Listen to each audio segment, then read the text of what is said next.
artificial sweeteners could never really replace sugar. Replace. So let's talk about sugar. Okay, so moving on. But I'll answer that question if you stick around and find out. Oh, if you stick around and find out, man, that guy is an amateur. Anyway, YouTube fam, what's up? Welcome back to our channel. So, have you ever wondered why is it that artificial sweeteners could never really replace sugar as a low-calorie substitute? Well, stick around and find out. I never made it, but I know what it takes. I'm motivated by a mix of emotion. Got my statement. So let's talk about sugar a little bit. We all know that it's one of the most common ingredients in the processed food these days.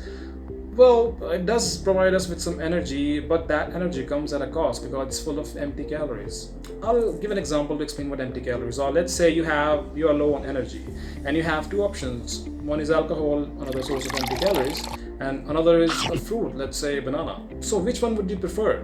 Think about it. Well, the answer obviously is not alcohol, it's banana, because you would want some nutritional value along with those calories, and banana has those nutritional values. Whereas on the other hand, alcohol does not have any nutrients in it, it's just empty calories, hence the name. Anyway, if you the same concept applies to sugar as well. If there are so many empty calories, why would you want to have it? Why do we have such strong cravings for it? Why can't we just take artificial sweeteners? Well, these must have been the questions in the minds of this team of research from Columbia University that have done this study to understand the brain mechanisms behind the cravings for sugar.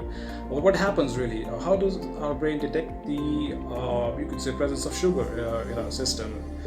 Okay, let's try to give you another perspective. Let's say we have these taste receptors or taste buds on our tongue, yeah, that detect sweetness in our food, and sugar being sweet activate these receptors. But what about the animals who don't have these receptors?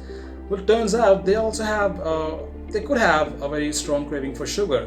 What would explain the craving for sugar in these animals?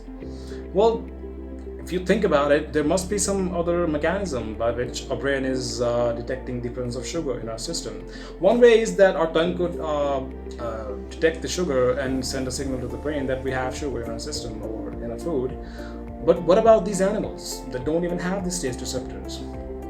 That's what these researchers tried to find out. What they did was, guys, I am sorry for the interruption. You already know the reason behind the interruption. So moving on, the research design, yeah, that's where we were. So what these authors did were they administered sugar directly into the guts of mice, and then they tried to observe or analyze the brain activity or the changes in the brain activity. And what they found out was, man, my power of speech is man, it's wandering somewhere else, man. I've been struggling all day to make this video. You must have seen that in the bloopers. Anyway, I'll just move forward. What they did was they found out that there's a particular region of our brain called the caudal nucleus of the solitary tract. I'll put that up here. You could research about it if you want to. One interesting thing that I can tell you about this part is I love saying its name because it's also known by the name of Nucleus tractus solitarius, which is something that sounds like a Greek philosopher of 5th century BC, or basically like a magic spell from Harry Potter. You know, like Nucleus tractus solitarius. Stop it. Get some help.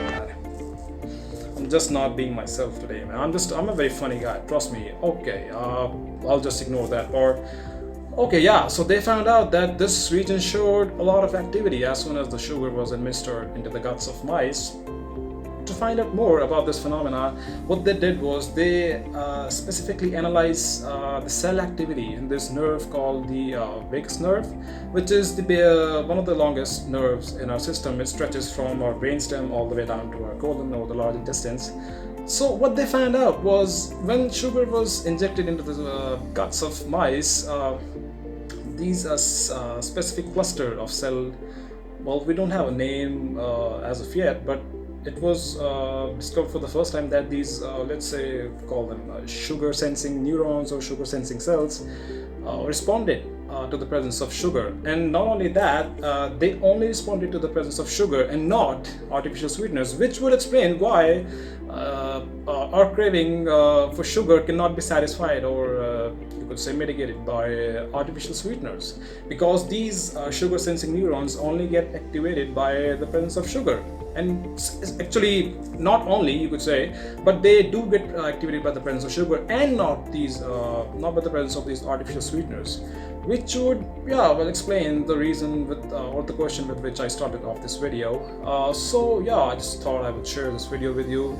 The implications are endless. If you think you could think of a new substitute for sugar that would basically, what would we are trying to look at is to trick our mind as well as our tongue. May sound a bit complicated and funny as well, but the point I'm trying to get at is, if we could find a substitute which would be able to trick our brain into thinking that we are ingesting sugar when we are not, we could have a lot of implications for a good health of humanity, because we all know sugar has a lot of associated health problems like type 2 diabetes, obesity, cardiovascular diseases, toxic AF, all. I hate that, man.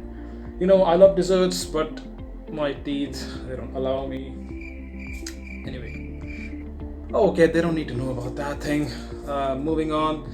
So yeah, I thought I might as well share this video with you, research with you. Thanks a lot for listening, guys. Thanks a lot for those who have subscribed to our channel.